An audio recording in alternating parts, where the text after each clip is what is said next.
শিরোনাম যা ইচ্ছে, ফ্রিডম তো আপনাদের, নিউজ আপনাদের। না না, আপনি যদি শিরোনাম খোঁজেন তাহলে বলেন পেটের দায়ে হিজাব খোলা, এমন একটা দিয়ে দিন। আপনারা খেয়াল করে দেখবেন, শুধুমাত্র কাজের জন্য হিজাব খোলা, কাজের জন্য, আবারও বলছি শুধুমাত্র কাজের জন্য। এটা প্রত্যেকটা নারীর একটা খুবই সেনসিটিভ একটা পার্ট। এটাকে কখনোই আপনারা ব্যবসার সাথে তুলনা করবেন না, এটা আপনাদের কাছে আমার রিকোয়েস্ট। একটা মানুষ কিন্তু শুধুমাত্র মাথায় কাপড় দিয়েই প্রমাণিত করা যাবে না সেই মানুষটা ভালো কি খারাপ। একটা কথা বলি, এখন ধরেন আপনি তো আমার সাংবাদিক ভাই, তাই না? আপনাকে আমি পাশে নিয়ে দাঁড়িয়ে একটা ছবি তুলে আমার পেজে আপলোড দিলে, কালকে যদি আপনাকে বলে আপনি আমার কাপল, আপনার আমি বউ, আপনি কি করবেন? হিজাব অবশ্যই করব, হিজাব অবশ্যই করব, হিজাব অবশ্যই করব, কিন্তু প্রফেশনাল প্যাড বলে কাজ যদি করতে চায়, আমি আমার ক্যারেক্টারের জন্য এখনো পড়তেছে, আমি স্টিল অলরেডি হিজাব আছে। দিন শেষে আমার বাবা মা, আমার বাচ্চাদের সমস্ত লায়াবিলিটি আমার কাঁধে। হ্যাঁ, এখন আপনি যদি আমাকে বলেন আমার কাজের জন্য, আপনারা খেয়াল করে দেখবেন, শুধুমাত্র কাজের জন্য হিজাব খোলা, কাজের জন্য, আবারও বলছি শুধুমাত্র কাজের জন্য। দেখেন, আমি হিজাবটা বলতে কি, আমি তো পরিপূর্ণ পর্দাটা আমি করতে পারছি না। একটা আর্টিস্ট কখনো পরিপূর্ণ পর্দা করতে পারে না যতক্ষণ সে মিডিয়া থেকে টাটা বাই বাই না দেয়। যেহেতু আমি ইন্ডাস্ট্রিতে আছি, যেহেতু আমাকে কর্ম করে খেতে হচ্ছে, যেহেতু আমি কাজ করছি, সেক্ষেত্রে আমি হিজাব পরছি, আমি বরখা পরছি অফ ক্যামেরায়, এবং অন ক্যামেরায় যখন আমি সোশ্যাল মিডিয়ায় কাজ করছি বা আমার প্রজেক্টগুলো আসছে, তখন কিন্তু আমি চেষ্টা করছি বেস্ট এফোর্ট দিয়ে। যেখানে আমি অবশ্যই ব্র্যান্ডের সঙ্গে কথা বলে নিচ্ছি যে আমি কি এখানে হিজাবটা ক্যারি করতে পারবো। ব্র্যান্ড যদি বলছে যে ইয়েস আপু ইউ ক্যান, দেন আমি ওটা করছি। আর যদি বলছে না আপু এটা আসলে ফুটবে না বা আমাদের অবজেকশন আছে, তখন কাজের সাথে আমি হিজাবটাকে জাস্ট খুলে রাখছি, দ্যাটস ইট। কিন্তু এইখানে আপনারা ধর্মটাকে নিয়ে আসবেন না, সরি, এটা একদমই ব্যক্তিগত একটা আমার কি বলে ব্যক্তিগত একটা জায়গা। এটা প্রত্যেকটা নারীর একটা খুবই সেনসিটিভ একটা পার্ট।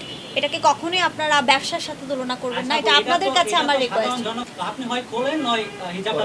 এখন শুনেন একটা কথা, সাধারণ জনগণ সবই বুঝবে সময়ের সাথে, একটু সময় দিতে হবে। হ্যাঁ, কারণ হঠাৎ করে বর্ষা চৌধুরী খুব খোলামেলা 3 কোয়ার্টার পরে যে বর্ষা চৌধুরী স্টেজ করে লাখ লাখ টাকা উপার্জন করতো একটা সময় গান দিয়ে, সেই গান থেকে কনভার্ট হয়, এখন কিন্তু গানেই আমি নাই, কনভার্ট হয়। আমি ডে বাই ডে যখন নিজেকে চেঞ্জ করছে, এটা রিসিভ করার জন্য অডিয়েন্সের টাইম লাগে। হুট করে অডিয়েন্স যে কোনোটা রিসিভ করবে না, সো আমাকেও অডিয়েন্স রিসিভ করবে, এটার জন্য অডিয়েন্সকেও আমাকে বুঝাইতে হবে এবং অডিয়েন্সও আমাকে বুঝতে হবে, দ্যাটস ইট। আর দিন শেষে দেখেন, কর্ম করে আমাকে খেতে হয়, সংসারের দায়িত্বটা আমার থাকে কাঁধে।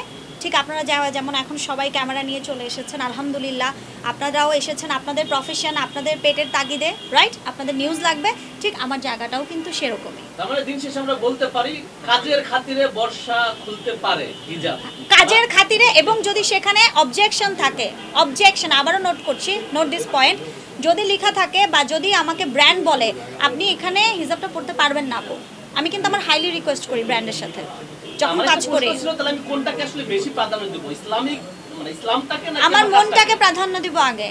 আমি ভেতর থেকে আল্লাহকে কতটা ভয় পাই, আমি 5 ওয়াক্ত সালাত আদায় করছি কিনা, আমি সেখানে আমাকে আগে বেশি পরিমাণে প্রাধান্য দিব। আমি সবচেয়ে বেশি প্রাধান্য দিব আমার ইমানটাকে, আমি সৎ আছি কিনা, আমি অনেস্ট আছি কিনা, আমি যে কথাগুলো বলি সেই কথাগুলোর মধ্যে কতটা গার্ডস দিয়ে বলি। একটা মানুষ কিন্তু শুধুমাত্র মাথায় কাপড় দিয়েই প্রমাণিত করা যাবে না সেই মানুষটা ভালো কি খারাপ। তাহলে পৃথিবীতে অনেক অনেক নারীরা আছে, তাই না? একটা প্রশ্ন, অনেক নারী আছে যারা পর্দা করেন না, অনেক হিরোইনরা আছে পর্দা ধারে কাছেও যান না, কিন্তু বর্ষা চৌধুরীর পর্দা নিয়ে এত আলোচনা সমালোচনা কেন হচ্ছে, আপনি কি মনে করেন? আলোচনা সমালোচনার পেছনে কারণটা আছে যে আমি একটা স্টেটমেন্ট দিয়েছিলাম যে 5 কোটি টাকা দিলেও আমি হিজাব খুলবো না, আমাকে মাথার কাপড় খোলানো যাবে না। হ্যাঁ, এরকম একটা স্টেটমেন্ট আমি দিয়েছিলাম, এবং ওই সময় আপনারা এটা অবশ্যই কাটবেন না, রাখবেন, ওই সময় আমি মানসিকভাবে প্রচণ্ড বিপর্যস্ত ছিলাম। আমি সাইকিয়াট্রিস্ট, সাইকোথেরাপিস্ট এবং নিউরোলজিস্ট, আমার নার্ভে রক্ত জমে গেছিলো, আমি অনেকগুলো ডক্টরের আন্ডারে ছিলাম, ওই মোমেন্টে আমি অনেক মেডিসিনের ওপরে ছিলাম।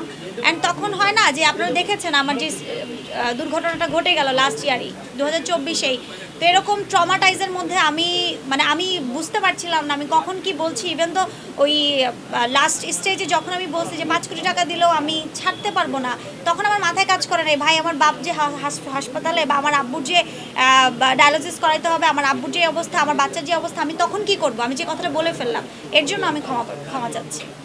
একটা কথা বলি, এখন ধরেন আপনি তো আমার সাংবাদিক ভাই, তাই না? আপনাকে আমি পাশে নিয়ে দাঁড়িয়ে একটা ছবি তুলে আমার পেজে আপলোড দিলে, কালকে যদি আপনাকে বলে আপনি আমার কাপল, আপনার আমি বউ, আপনি কি করবেন? What can you do? উত্তর দেন। আমি আমার যে স্টাইলিশ কোরিওগ্রাফার, যে থার্ড জেন্ডার তার পাশে দাঁড়াইছি, সে তাকেও আমার জামাই বানায় দিছে। আমি আমার মেকআপ আর্টিস্ট যে আমাকে মেকআপ করতেছে তার পাশে দাঁড়াইছি, তারাও আমার জামাই বানায় দিছে। আমি মুন্না খান আমার co-artist, he is my co-artist, he is my friend, ওর সাথে দাঁড়াইছি, ওরাও আমার জামাই বানায় দিছে। এখন এটা আমার কিছু করার নাই কি। তবে একটা জিনিস কি জানেন, আমি যেটা করি সেটা কিন্তু আমি প্রকাশ্যে করি। আমি আমার জীবনে যতগুলো উত্থান পতন গেছে প্রকাশ্যে। আমি যদি বিয়ে করি ডিক্লার দিয়ে বিয়ে করব, আমি লুকোচুরি করব না। আমি প্রেম করলে ডিক্লার দিয়ে প্রেম করব যে হ্যাঁ আমি প্রেম করতেছি। সো আপনাদের আসলে আমার পাশে কাউকে দেখে জামাই বানায় দিয়েন না, এটা খুব দুঃখজনক, এটা খুব কষ্ট লাগে।